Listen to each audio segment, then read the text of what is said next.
안녕하십니까. 통일나우의 박수연입니다. 한 주간의 통일 소식 브리핑에서 소개합니다. 지난 15일 63빌딩에서 6.15 남북정상회담 17주년 기념식이 열렸습니다. 현장에는 문재인 대통령 및 천혜성 통일부 차관, 박원순 서울시장 등 정관계 인사를 비롯한 800여 명이 참석했습니다.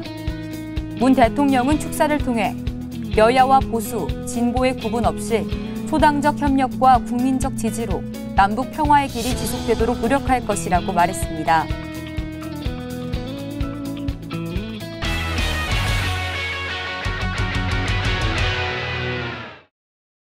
단장의 미아리 고개, 굳세어라 금순아. 이 노래들은 모두 6.25 전쟁 직후 발표된 곡들인데요. 탈북민을 포함한 많은 사람들이 그때의 아픔을 되새기며 함께 노래를 불렀다고 합니다. 지금 함께 만나보시죠.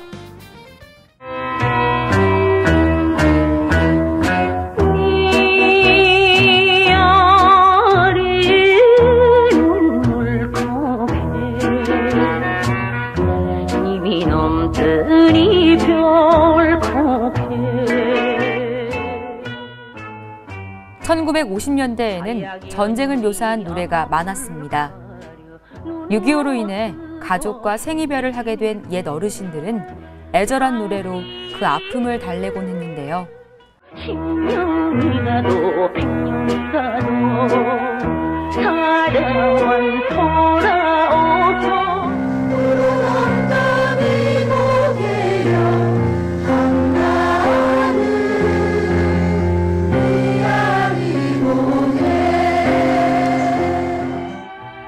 남북이 마음을 모아 이 노래를 다시 불렀습니다. 역사와 노래가 함께한 그 화합의 현장으로 함께 가보시죠.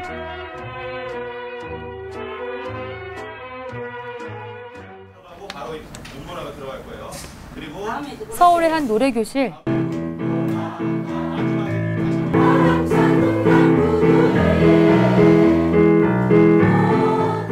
사람들이 노래 연습에 한창인데요. 지금 부르는 노래는 굳세어라 금순아입니다. 눈보라가 비날리는 바람찬 흥남부두에 1953년에 발표된 이 노래는 6.25 전쟁과 분단으로 헤어진 사람들의 정서를 사실적으로 그려 대중의 인기를 얻었는데요.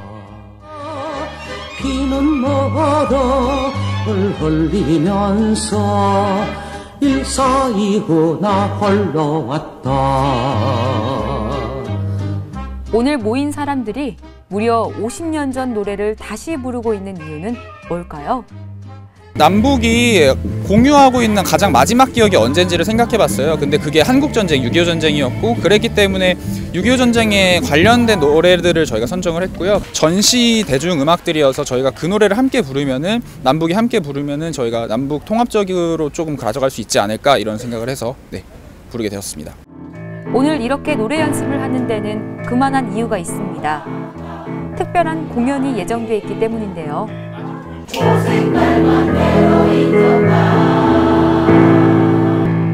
어떤 공연인지 따라가 볼까요? 탈북민 20명을 포함한 30여 명의 합창단이 공연장을 향해 출발합니다. 사람들의 얼굴에는 기대감과 설렘이 가득한데요.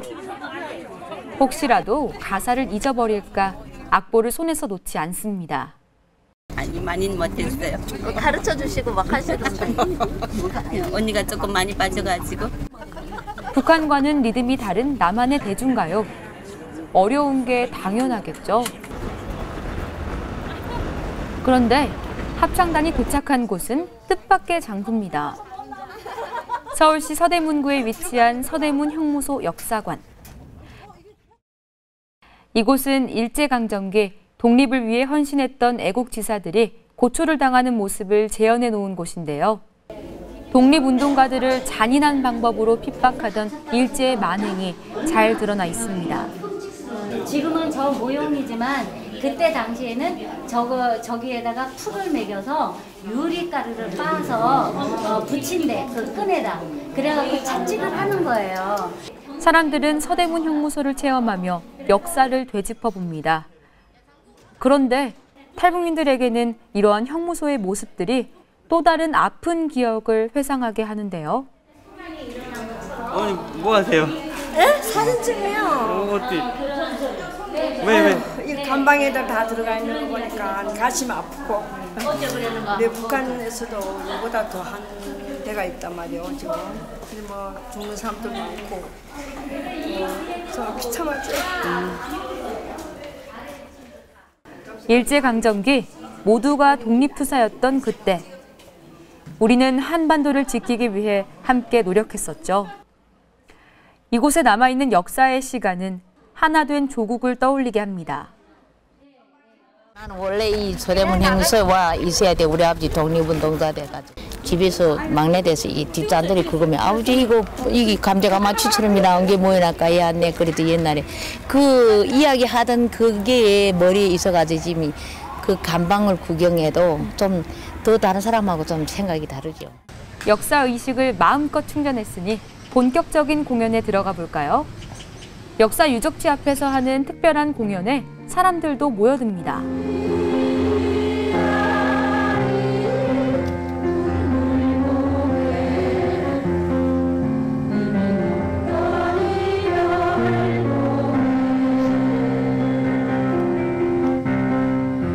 이번 공연은 특별한 무대 없이 거리 공연으로 진행됐습니다. 서대문 형무소뿐만이 아니라 다양한 역사적 장소를 옮겨 다니며 공연을 하기 위해서인데요. 얼마나 칠때 당신은 그 목사를 얼마나 고생하고 10년이 가도 100년이 가도 꼭 사랑을 돌아오세요 여보.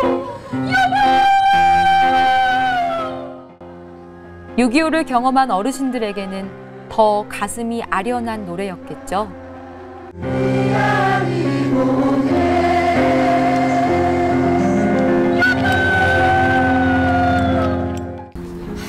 마음이 슬프네요.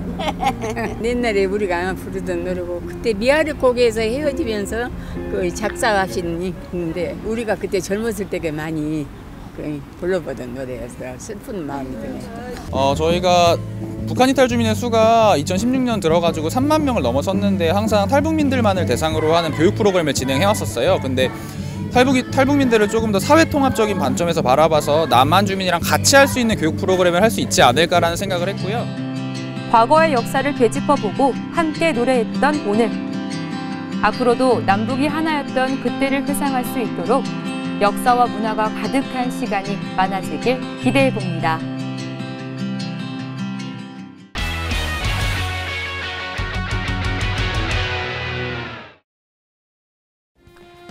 남북은 분단 71년 동안 영화보다 더 영화 같고 드라마보다 더 드라마틱한 순간들을 만들어 왔습니다.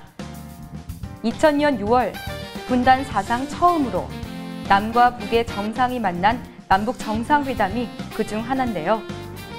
정상회담이 이루어지던 3일, 그때의 주요 장면을 통해 우리가 몰랐던 숨겨진 이야기를 알아봅니다.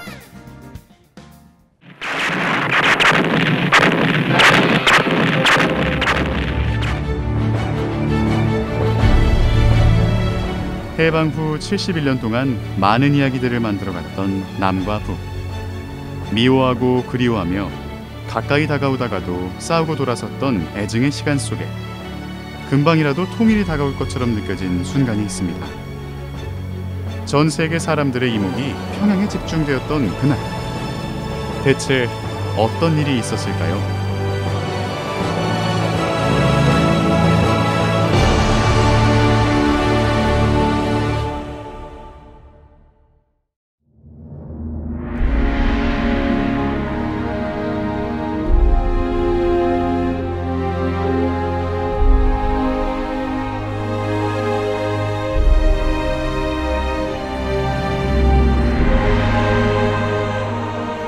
(2000년 6월 13일) 평양 순안공항. 붉은 꽃을 들고 연호하는 사람들 사이로 김대중 대통령이 걸어갑니다. 그리고 그를 기다리는 한 사람, 바로 김정일 국방위원장입니다. 남북 최고 당국자의 첫 만남. 누구도 예상하지 못했던, 그러나 치밀하게 준비해온 역사적인 무대에 막이 오릅니다. 대통령의 하시는 말씀들 중에서 남북 관계라든지 정상회담의 필요성들이 이야기가 되고, 그게 이제 말로 그치지 않고 결국 통일부 업무보고, 99년도 업무보고에서 김정일 위원장에 대해서 좀 더 연구를 해야 된다라고 하는 지시가 있고, 그 직후에 바로 김정일 연구팀이 결성이 되고, 또 그 이후에는 국정원 내에서도 북한 김정일과 김정일 주변의 핵심 인물들에 대한 연구팀들이 별도로 이제 만들어진단 말이죠. 그런 걸 보면서 이게 정상회담 준비가 들어갔구나. 1994년 처음 시도했지만 김일성 주석의 사망으로 무산되었던 정상회담. 북쪽에서는 남쪽에서 제안한 이번 회담을 받아들이는 것이 쉽지만은 않았다고 합니다. 김대중 대통령을 만난 자리에서 김정일 위원장이 그런 얘기를 하죠. 내부에 반대하는 사람들이 공항까지 가는 동안에 빨간불 신호등을 계속 켜고 있었다. 근데 내가 그거를 그 신호등을 다 새총으로 다 깨고 여기까지 왔다. 이게 아주 비유적으로 돌려서 얘기를 했지만, 이게 남북 정상회담, 그 다음에 자신이 평양공항에 나오는 곳에 대해서 뭐 경호나 군부 쪽 이런 데에서 굉장히 많이 반대했지만 자기가 그런 것들 다 치고 나왔다라고 하는 것을 얘기할 정도로, 어쨌든 당시 어려움을 타개하기 위해서 어쨌든 정상회담을 결심을 한 거예요. 첫 상봉부터 파격적인 모습을 보여준 은둔의 정치인 김정일 국방위원장. 이 시간을 위해 남한의 전문가들은 회담의 주제와 내용을 고민하고 세부 시나리오를 만들며 모의 회담을 하는 등 철저한 준비를 해왔습니다. 중앙정보부 북한국장을 오래 하셨던 이제 김달주 선생이 정상회담을 준비하면서 시뮬레이션을 할 때 대통령과 논쟁을 하는 김정일 위원장을 대역을 맡게 되는데, 주한미군 철수라든지 또 평화체제 문제라든지 연방제 통일 방안, 이걸 이제 북한의 입장에서 김대중 대통령한테 이제 문제 제기를 하고 공격을 하고 이런 문제 어떻게 해결할 거냐라고 하는 것들을 했을 때 대화를 해보니까 대통령 믿을 수 있겠다. 보통 정상회담에서는 2번의 만찬을 갖습니다. 도착 첫날은 주최 측이, 둘째 날은 손님 측이 준비하는 것이 관례인데요. 둘째 날 우리가 준비해간 음식은 궁중요리. 북측의 요청에 의해 준비한 만찬인데요. 이때 우리 측에서는 정상회담에 대한 중요한 신호를 감지했다고 합니다.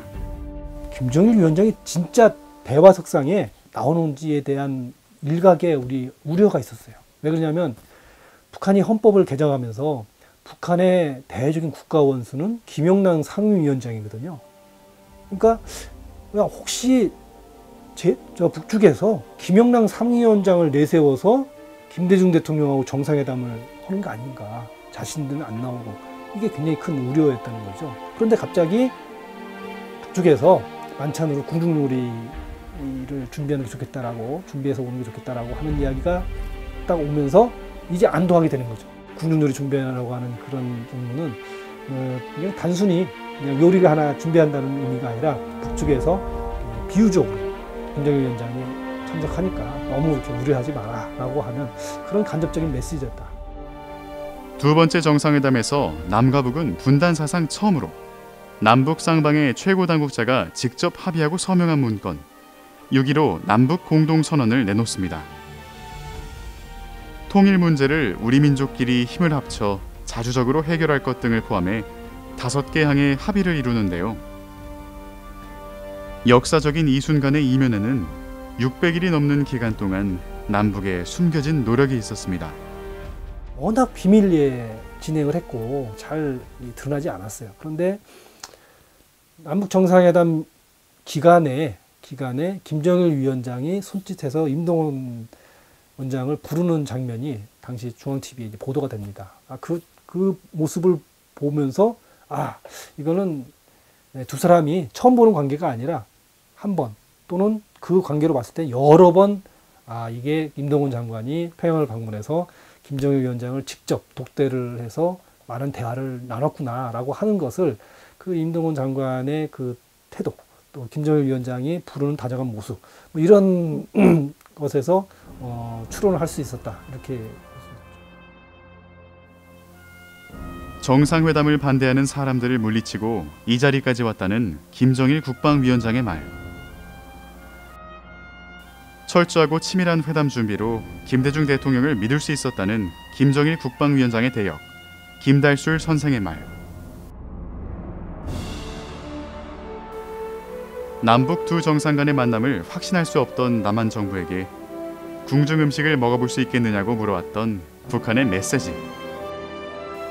정상회담의 성사를 위해 남북이 오랜 시간 물밑 접촉을 벌여왔음을 암시한 임동원 국정원장의 바디랭귀지. 이 네 장면이 2박 3일 동안 진행된 남북 정상회담의 결정적 순간이 아닐런지.